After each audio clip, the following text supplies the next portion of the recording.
alam mo itong si Attorney Melvin Matibag, napakatanga niyan, yung sinabi ko kanina. Kasi natatawa naman ako, nagpresenta sila ng isang plan, nung engineering plan, nung building, at sinasabi nila dito daw yung aking opisina, dito daw yung ganito.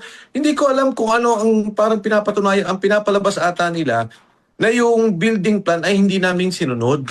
Una sa lahat, ang mga building plans na yan, ang City Engineering Office ng Pasig ang nag-approve niyan sa Ortigas. Hindi ko maintindihan bakit naging problema bigla ng NBI kung sinasabi nga niya na hindi namin sinunod yung building plan. Hindi ko talaga maintindihan. Sabi ng reporter kanina, sir, yung building plan daw hindi nyo nasunod. Ano? Sabi ko, ina-approvehan yan eh. Hindi ka pwedeng magtayo. O ako sa kanya, pakisabi na rin kay Atty. Matibag, pakireport na rin niya. Kasi yung MMDA nagrereklamo may basura. Ang ibig sabihin ka, Eric, bakit naging problema ng NBI yan? Anong problema ng NBI sa isang engineering plan o kung ano man yung nagiging problema sa isang lugar? Ang problema nila bilang National Bureau of Investigation at isang prestigious na institusyon ng ating gobyerno ay tingnan yung malalaking krimen. Diba? Hindi yan localized. Talagang tinitingnan nila yung mga organized crimes, yung mga nangyayaring problema natin sa krimen ng, let's say ngayon, cyber crimes, ang dami-dami natin nakikita. Yan ang problema ng NBI. Pangalawa at tinggit sa lahat, di ba ang NBI dapat ginagamit sa ngayon sa pinakamalaki at pinakamalawak na korupsyon?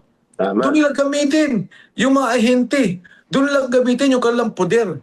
Doon nila gamitin yung kanilang kakayahan para matulungan nila yung taong bayan na ma-recover yung mga pera. Na ang nangyayari sa atin, Eric, tayo kinakasuhan. Tayo nagsasalita sa korupsyon. Sa atin para bang ang ginagamit ang puwersa ng gobyerno, ang lahat ng institusyon at ahensya, para tayo ang gipitin. Nasa tingin na maling-mali. Kaya ako kanina pinakita yung building, parang ka-ideya yung mga tao. Paano magiging organized o human trafficking? Kasi parang pag human trafficking, sinabi mo may panggigipit, talagang ano yan, prostitution din, na yan ay merong mga pinipilit. Ganyan yung definition niya eh. Pero kung titingnan mo yung lugar, bukas yung lugar. Open area siya, nakapunta na ka na doon, Eric, may mga bisita na rin nakapunta doon. And pag tinignan mo yung buong lugar, may iba't ibang mga lessor.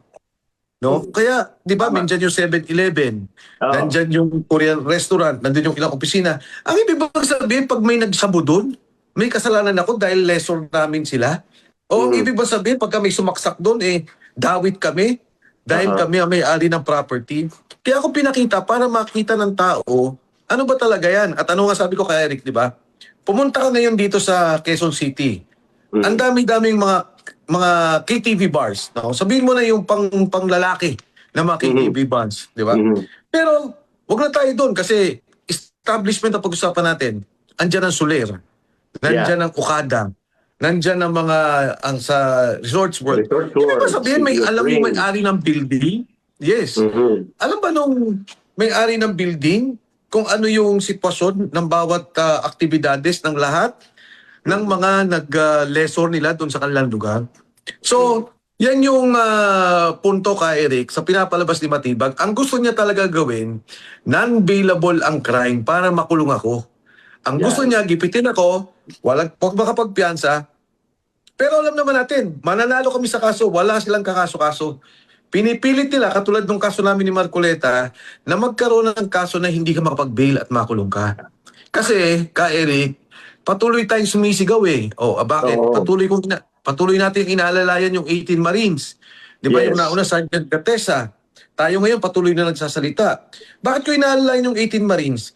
Sa lahat ng mga nagsalita tungkol sa korupsyon, except for Saldico, sila ang may direct hand ng delivery ng pera. Correct. Sila ang direktang nakakaalam kanino binibigay ang pera. Ano ba ang nature ng perang to? Hindi pa natin alam. Saan ba nakuha ang perang to? Hindi pa natin alam. Ang makakaalam yan, si Saldico, si Mark Tiksay, at saka si Paul Estrada. Yan, Eric, ang ayaw nila sa atin. Pati sa iyo. Ayaw nila tayong magsalita tungkol sa korupsyon. Ano ang masama sa ginagawa natin? Ano ang mali sa ginagawa natin na nilalabas lang natin ang saloobin ng milyong-milyong Pilipino na naghihirap, nagtatrabaho, nagpapagod, at madidinig nila yung buwis nilang binabayad, eh Tama. ginamit pala sa ghost project. Ang estimate is 1.5 to 1.7 trillion pesos. Mhm. Flood control pa lang ka, Erika. Flood control pa Tama. lang. Oh, Mhm. hindi pa natin alam kung may kontrata sa gamot. Kung meron Yeah. silang ginawang anomalya dyan. Oh. Kung Mike, It- billion din po ang yes. hinahanap sa flood, yung tinatawag na farm to pocket roads sa Department of Yes. Agriculture. At Yes. binanggit mo rin one time yung sinasabi mo, yung mga Irrigation. ghost projects, irigasyon. Malaki ang project yan, Congressman Mike. Pero may tanong kami sa iyo kanina napakinggan ko bago ka mag-on board. Yung sinasabi ni Matibag, parang he is trying to set up yung body of evidence para sa teorya niya na ikaw ay nasasangkot at ang pamilya mo sa deliberate na practice ng human trafficking, which is napakasamang krimen, sabi mo nga, at yan ay magiging non-bailable. And wala naman siya sa posisyon to interpret building layout, engineering design, at kung ano pang mga bagay na nasa poder dapat yan ng local government ng Pasig at ng building official ng Pasig. Pero pinangunahan niya, laying down the grounds na may sinabi pa siya that on Friday is going to file. They're going to file charges against you na parang winawarningan ka at tinatakot ka na. Yan ang style ni Matibag, barumbado at talagang walang paggalang at pagrespeto sa mga tamang proseso, pati na po sa diwa ng batas. How do you like to react dito sa he's trying to brief the media na talagang itong negosyo ni Mike Defensor at ng pamilya niya ay sangkot ito deliberately sa pag-lay down ng human trafficking? Gaano kasama ito at gaano ito ka material on your defense itong ginagawa niyang premeditated na planning of attacking you using the human trafficking case na ipafile niya? Unang-una ka, Eric, nagkamali siya. Kung akala niya matatakot niya ako at yung ating mga kasama, nagkakamali siya. Dahil tayo alam natin na yung mga sinasabi natin ay nasa tama. Wala tayong ibang sinasabi kundi panagutin ang mga nagnakaw sa gobyerno. Wala tayong ibang sinasabi kundi ibalik yung perang nakulimbat sa pondo ng bansa. Binanggit mo kanina yung irigasyon at babalik ko lang. Isipin mo ngayon El Nino. Kung sana ang irigasyon, hindi nila binaboy ang mga proyekto o yung flood control, ngayon umuulan na naman, hindi nila binaboy. Doon na lang sa irigasyon, sana may tubig ang magsasaka. Correct. Doon naman po sa flood control, kung di nila binaboy, kung tayo ngayon ay malalakas na naman ang ulan, sana walang mga masisirang kabuhayan, mga bahay, at walang mga maapektuhan, mamamatay sa ginagawa nila. Tama. Lahat ng nangyayari sa korupsyon, ka Eric, may direktang epekto sa ating buhay. Ngayon, ang ginagawa niya, ka Eric, sa ilalim ng batas kasi, pagka ikaw may-ari ng building o kung anumang establishmento, ang sinasabi niya, knowingly, alam mo, no, na may ginagawang kalukan. Kasi hindi naman kami yun Diba? Ano yan lessor siya. Lessee. Siya ay nagrerenta ng lugar. Nagrenta siya ng opisina, 7-Eleven nandun, nagrenta yung restaurant na nandun, nagrenta yung isa. So parang pinapalabas niya, doon pala sa struktura, alam ko na. Dito may exit, dito may hagdan. Kalokohan. Kalokohan. Dahil yun lahat ay batay sa building code. Dahil yun lahat ay batay sa approval ng city engineering. Kahit na yung building, ginawang ko ng gate at talagang sinara ko. Pag sinabi ng building code, bawal yan, kailangan may fire exit, hindi ko pwede. Yung fire exit, sabi niya may fire exit, dumadaan. Iniisip ko, anong ibig mo sabihin? Yung hagdan sa Senado ay escape route? Hindi daanan ng tao? Hindi pwedeng daanan? Pag may Kasi sunog lang? nasa backdoor daw, Congressman Mike. Sabi ko, nakakita ba tayo ng fire exit na dapat nasa frontage? Dapat nasa gilid yan o sa likod talaga? May hagdan Sa likod yan? talaga. Oo, kasi kahit usually, ang entrance is usually open yan.